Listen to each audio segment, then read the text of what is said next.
presidente está comprometido a um acordo de paz. Ele quer que essa guerra acabe. E acho que a mensagem do Zelensky, que ele também compartilhou no X, é um sinal positivo na direção certa. O presidente também disse que os Estados Unidos iam retomar o canal do Panamá. Hoje o presidente do Panamá disse que Trump estava mentindo. O que ele responde?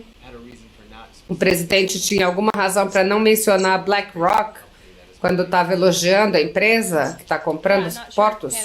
Não tenho certeza se o Panamá viu o que acontece no seu próprio canal, mas como você mencionou, a BlackRock está interessada em investir e assumir as duas pontas, o que é muito importante porque o presidente foi muito enfático sobre a presença da China e que a China não controle o canal do Panamá. Esse é um lugar muito importante para os Estados Unidos da América e também vimos que o canal do Panamá suspendeu as taxas sobre os nossos navios da Marinha que entram e saem, que é uma vitória, né? O presidente vai continuar a garantir que o governo chinês, o Partido Comunista Chinês não se infiltre no hemisfério ocidental e certamente não no canal do Panamá, que é muito importante. O presidente continua chamando o primeiro-ministro do Canadá, Justin Trudeau, de governador. O que ele quer dizer com isso? Há planos para tornar o Canadá um estado? O presidente colocou isso na sua conta social, no Truth. Ele tem um sentimento forte de que seria muito bom para o povo canadense ser um estado dos Estados Unidos, eles não pagariam tarifas, teriam menos impostos e fariam parte do nosso grande país. Você e eu viajamos pelo país, essa é uma questão que muitos eleitores decidiram, votaram no presidente por ter essa conversa realista.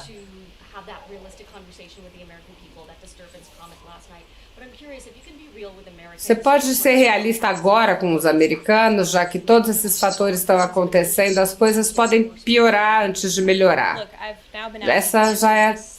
Essa pergunta já foi feita várias vezes, 3 vezes. Eu vou responder de novo num esforço de transparência para o povo americano, porque é uma questão importante. E o povo americano e esse presidente entende que é importante. Por isso que no seu discurso ao Congresso, o presidente falou dessa questão com uma abordagem realista e honesta.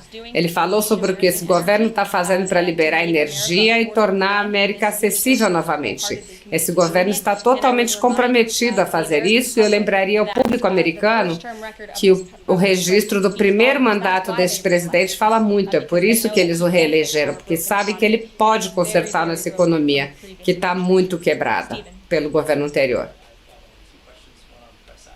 Eu tenho 2 perguntas sobre acesso da imprensa. A sua antecessora impôs várias restrições à imprensa, mas as mudanças recentes aqui no consórcio da imprensa, ela falou que o que nós estamos vendo é a mesma coisa que a Coreia do Norte faz. Como você responde a isso?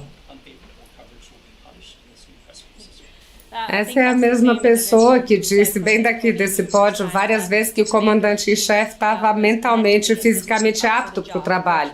Todos nós sabíamos que era mentira, muitas pessoas bem aqui sabiam que era uma mentira, sabiam que não podiam perguntar sobre isso. Se quer falar de verdade, transparência, este governo está colocando exemplo. Esse presidente já respondeu a muito mais perguntas do que o Biden fazia. Isso vai continuar. Fentanil, produzido principalmente na China, matou 334 mil americanos ao longo de 5 anos, de acordo com dados da CBC. O presidente Trump citou isso para impor novas tarifas para o Canadá e para o México e para a China, mas além dessa conversa da China de estar pronta para qualquer tipo de guerra, o Ministério de Relações Exteriores disse que a questão é uma desculpa frágil para aumentar as tarifas. Quem é responsável? Qual é a resposta para a China de que só estão usando desculpas? É claro que o país que está ficando muito rico distribuindo esse veneno mortal para cidadãos americanos vai dizer isso. O presidente sabe a posição do povo americano sobre essa questão. As overdoses de fentanil estão no país inteiro. Eles falaram sobre inflação, também falaram sobre a fronteira, os imigrantes ilegais, mas também essas drogas. E o presidente mantém essas famílias na sua mente todos os dias. Se liga, campeão! A R7 está on. Somos regulamentados e autorizados para atuar em todo o Brasil. Aqui você aposta e se diverte com mais segurança e transparência. E se você tiver a fim de encontrar mais benefícios, grandes torneios e suporte 24 horas, o seu lugar é com a gente. Mas não se esqueça, aposta não é investimento. Pratique sempre o jogo responsável. R7, sua diversão começa aqui.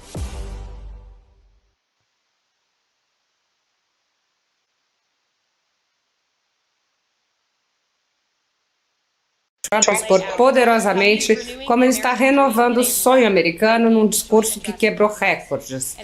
Os americanos amaram o que ouviram. De acordo com uma pesquisa da CBS e YouGov, uma esmagadora maioria de 76% dos que assistiram aprovaram o discurso do presidente. O presidente falou sobre como ele já tomou mais de 400 ações executivas para manter suas promessas. As expectativas eram altas e o presidente superou todas. De acordo com uma pesquisa do Daily Mail, o presidente Trump nunca foi tão popular, com seus índices de aprovação atingem níveis históricos. Mais americanos acreditam que os Estados Unidos estão na direção certa do que na errada. Americanos comuns amam este presidente porque ele fala as coisas como elas são, não importa o que. Ele fez isso na noite passada. O presidente Trump falou sobre a economia com o povo americano e expôs o quanto Joe Biden estragou tudo ao causar a pior crise de inflação de 4 décadas. O presidente Trump foi honesto sobre onde estamos, enquanto deixou claro que a ajuda está a caminho. Como o presidente declarou ontem à noite, ele vai tornar a América acessível novamente. Ontem à noite, você também viu quem motiva o presidente a trabalhar tão duro todos os dias. Os americanos comuns. O presidente destacou pessoas ontem à noite, pessoas como Mark Fogel, que o presidente voltou a reunir com sua família e sua mãe de 95 anos, depois de ficar preso na Rússia. Tom McNabb, cuja história trágica motivou o presidente a proibir homens nos esportes femininos. Alison e Lauren Phillips, mãe, filha e irmã de Laken Riley, que o presidente homenageou assinando a lei Lake Riley, para garantir que seu nome vai viver para sempre. Em outros momentos surpreendentes, o presidente Trump homenageou Jocelyn Nungae, que foi brutalmente assassinada por um imigrante ilegal, e garantiu que Jocelyn nunca será esquecida, nomeando um refúgio com o nome dela. Num dos momentos surpresa da noite, DJ Dan, um garoto de 13 anos que luta contra um câncer no cérebro, viu seus sonhos serem realizados pelo presidente Trump quando ele foi tornado um agente honorário do serviço secreto. E finalmente, depois de 4 anos, o presidente Trump fez justiça para as famílias dos 13 heróis americanos que foram mortos em Abiy na retirada ridícula do Afeganistão, uma das piores humilhações na história do nosso país. O presidente Trump anunciou que nós detivemos Mohammad Sharif, o monstro que foi responsável por aquele ataque horrível, e ele foi entregue no campo de aviação de Dulles essa manhã. No seu primeiro dia, a equipe nacional de segurança do presidente Trump no governo federal tornou uma prioridade encontrar esse indivíduo perverso. A equipe do presidente compartilhou inteligência com vários parceiros, como o Paquistão, que ajudou a identificar esse monstro na área de fronteira. Mohammad confessou seus crimes relacionados a Abiy e outros ataques na Rússia e no Irã, bem como contra paquistaneses. E os policiais dos Estados Unidos viajaram para o Paquistão, onde ele confessou novamente seus crimes ao FBI. Como o presidente Trump disse ontem, esse assassino agora vai enfrentar a espada rápida da justiça americana por essas atrocidades. Bem aqui. Joe Biden foi responsável por essa retirada ridícula. Ele teve 3 anos para encontrar esse terrorista e nem tentou. Mas o presidente Trump fez uma campanha sobre isso, se aproximou muito das famílias Gold Star, prometeu a eles a responsabilização e ontem ele manteve sua promessa. Ele falou com essas famílias Gold Star antes do seu discurso, numa ligação muito emocionada, para dar essa notícia. Como o presidente perguntou no seu discurso ontem à noite, como alguém pode se opor a qualquer uma dessas ações que ele está tomando?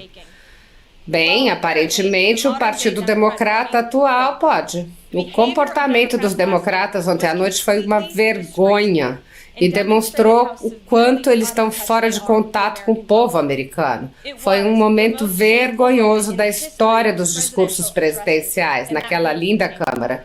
E o que deveria ser um momento unificador para o nosso país, os democratas do Congresso gritaram com o presidente dos Estados Unidos, que acabou de ser reeleito pelos seus eleitores. Eles saíram da Câmara e, pior, desrespeitaram o povo americano. Os democratas não conseguiram manter homens fora dos esportes femininos, não puderam aplaudir uma menina cuja cabeça foi esmagada por um homem numa quadra de vôlei. Os democratas não apoiaram uma criança inocente e linda que está sobrevivendo a um câncer. Eles se opuseram a eliminar taxas nas gorjetas e previdência social. Não apoiaram o corte de impostos para americanos. Eles não puderam nem aplaudir duas mães cujas filhas foram mortas por imigrantes ilegais. Uma das únicas coisas que fez os democratas se manifestaram foi para apoiar a Ucrânia, não os Estados Unidos. Ontem à noite foi um momento muito esclarecedor.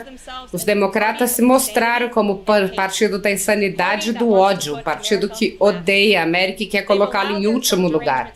Eles permitiram que a sua síndrome contra Trump os impedisse de celebrar a América e o nosso povo. E nós não vamos deixá-los esquecer disso. E não é só o Partido Democrático, a grande mídia também não entende. Ontem à noite, Nicole Wallace, da MSNBC, nojentamente incluiu um garoto de 13 anos com câncer no cérebro num ataque ao presidente, no 6 de janeiro. A CNN colocou que ele seria divisivo, que ele não foi, quem foi foram os democratas. E a CNN se mostrou errada, seus próprios espectadores apontaram isso. 69% deles tiveram uma resposta positiva ao discurso do presidente. É triste e francamente patético que os democratas e a velha imprensa continuem permitindo que seu ódio pelo presidente anule seu amor pelo nosso país. Mas o presidente vai continuar a unificar essa nação por meio de políticas baseadas no bom senso que elevam todos os americanos. Temos um indivíduo na nossa cadeira de nova mídia hoje, do Daily Wire. Parabéns. O Daily Wire foi fundado há 10 anos por Ben Shapiro, agora tem mais de 1 milhão de assinantes, um alcance mensal de 138 milhões e evolveu para um gigante multimídia conservador. Agora são a 5ª maior rede de podcasts do mundo e o lar de alguns dos maiores programas. Obrigado, Carolina. É bom estar aqui. Eu tinha 2 perguntas. Você falou sobre o comportamento dos parlamentares democratas, das interrupções, e eu queria voltar a isso. Nós vimos democratas que não apoiaram Laken Riley, apoiaram McNabb, o filho de um policial morto, um sobrevivente de câncer. Qual é a ótica disso nacionalmente, não só das pessoas que estavam lá ontem à noite, mas em todo o país? O presidente Trump esperava esse tipo de comportamento quando... Ontem eu citei o meio de comunicação que os democratas se comportarem como crianças seria a coisa menos surpreendente. E, infelizmente, essa situação acabou sendo verdade. Acho que o presidente e todos, francamente, ficaram surpresos com os democratas se recusando a apoiar, não as políticas do presidente, porque, francamente, esperávamos isso, mas os americanos comuns que o presidente estava homenageando. Mark Fogel, por exemplo, um professor americano que foi detido pelos russos. O presidente Trump o libertou. Se o Joe Biden tivesse feito isso, eles todos teriam aplaudido de pé, mas como veio do presidente Trump, eles não ficaram. Então achamos que é triste, mas estamos muito orgulhosos do presidente e o povo americano é o povo com quem esse presidente mais se importa. Sobre o Maine, sabemos que a governadora do Maine reagiu contra a ordem executiva, proibindo meninos de participar de esportes femininos. Falei com uma parlamentar de lá que diz que ela foi censurada por parlamentares. Qual é o próximo passo da Casa Branca nessa batalha? O Departamento de Educação processou o estado do Maine, tem um litígio em andamento e o presidente se comprometeu a garantir que os estados sejam responsabilizados se continuarem a permitir homens em esportes femininos, o que ele acredita que é uma violação flagrante do dinheiro do contribuinte. Essa luta continua e o presidente não vai recuar. É uma política de bom senso. 80% do povo americano, inclusive mais de 60% dos democratas, não querem isso. E o presidente vai manter o compromisso. Você pode confirmar que o presidente falou com 3 grandes montadoras hoje sobre o possível atraso de tarifas? Eu posso confirmar, estou feliz que você perguntou, porque eu tenho uma declaração diretamente do presidente. A Bloomberg News relatou, ele queria que eu compartilhasse isso com todos vocês. Falamos com as 3 grandes concessionárias, vamos dar uma isenção de 1 mês para qualquer automóvel que passe pela USMCA. As tarifas recíprocas ainda vão entrar em vigor em 2 de abril, mas a pedido dessas empresas associadas à USMCA, o presidente está dando a elas uma isenção de 1 mês para que não fiquem numa desvantagem econômica.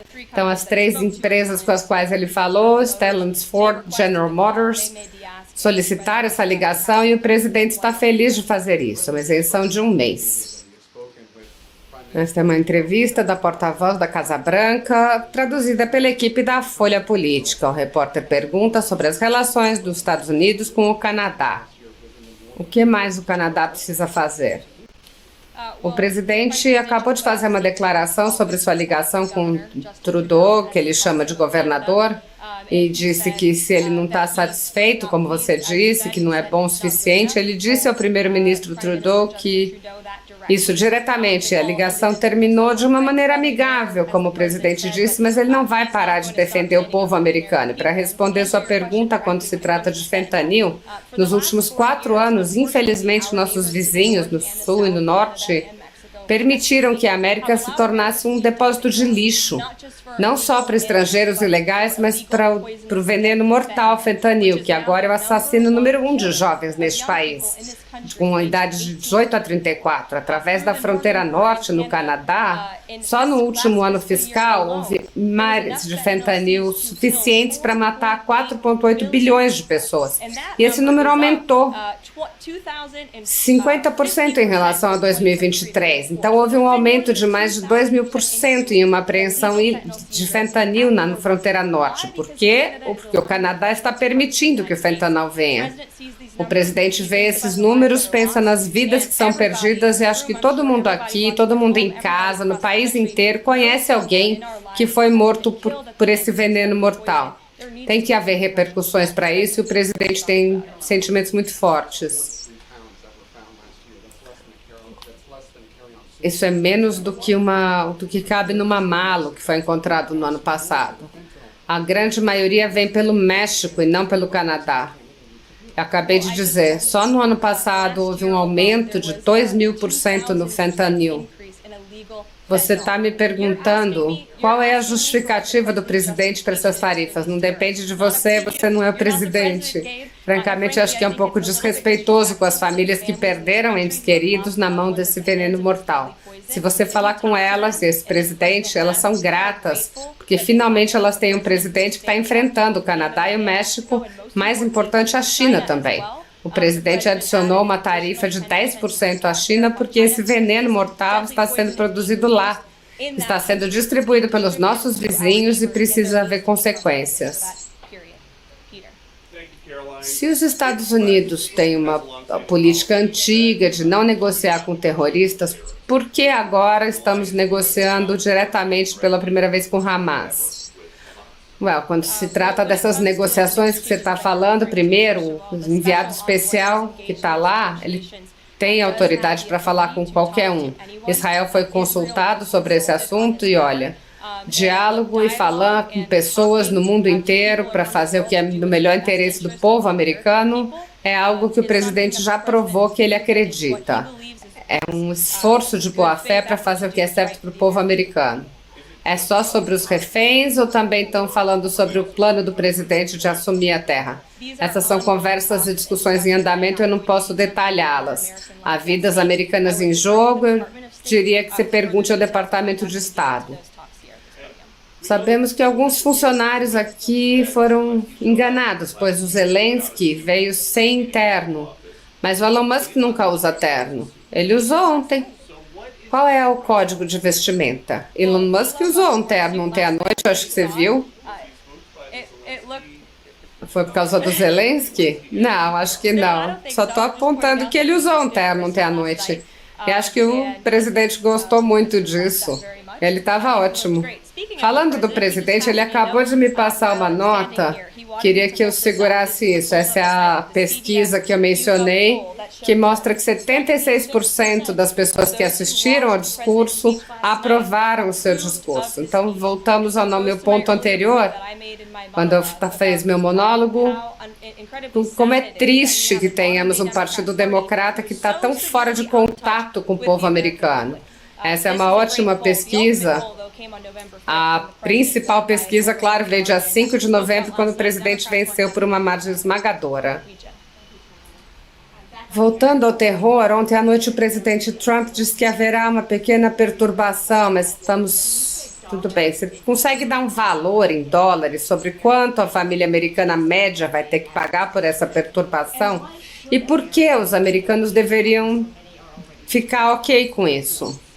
Primeiro, ontem à noite o presidente disse a verdade, foi realista, e se nivelou com o povo americano e acho que, francamente, é muito revigorante. E todo mundo aqui devia ser muito grato por ter um presidente que diz a verdade sobre a realidade da situação econômica que estamos. Ao contrário do presidente anterior, que mentia na cara de todos, dizendo que a inflação era transitória, sob controle, que a fronteira estava segura e tudo isso era mentira. Então o presidente está sendo franco e honesto. E o povo americano elegeu esse presidente para ter uma reforma e mudança, incluindo a reconstrução da nossa base industrial, enfrentando nações estrangeiras que estão roubando o nosso país há décadas. E isso requer alguma disrupção. Requer muito esforço e trabalho e esse presidente está focado em fazer isso.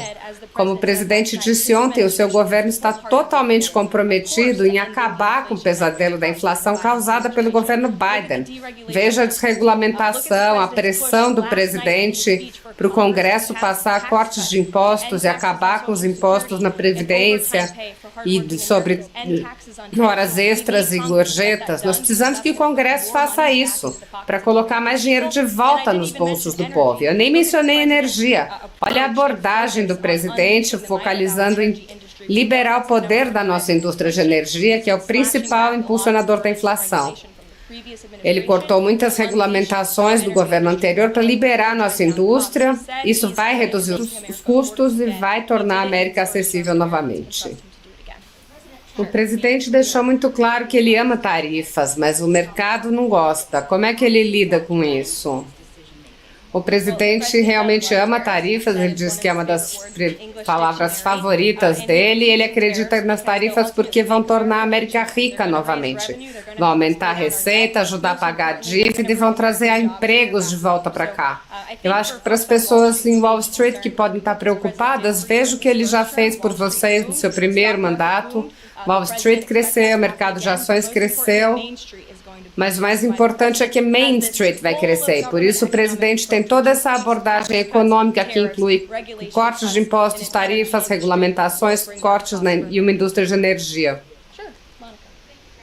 Você mencionou que nenhum senador democrata votou para proteger os esportes femininos. Nenhum congressista democrata se levantou para aplaudir a proteção dos esportes femininos.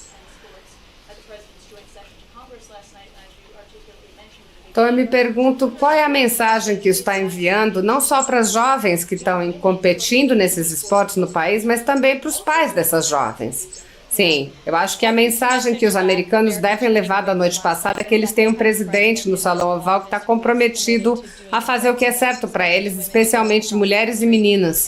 Acho muito irônico, obrigado por levantar essa questão, que as mulheres democratas estavam de rosa para apoiar nossas companheiras, mas não puderam se levantar por uma jovem que quase foi morta e foi gravemente ferida por um homem na quadra de vôlei. Elas não se levantaram para as mães de duas lindas jovens cujas vidas foram tragicamente tiradas nas mãos de ilegais. Você não pode dizer que é o partido das mulheres e apoiar homens em esportes femininos e não defender a lei e a ordem básicas e a reforma da imigração que vai proteger mulheres nesse país. Ele, o presidente Trump, é o presidente das mulheres. Essa é uma coletiva de imprensa da porta-voz da Casa Branca, traduzida pela equipe da Folha Política. A repórter pergunta sobre a China e as tarifas do presidente Trump.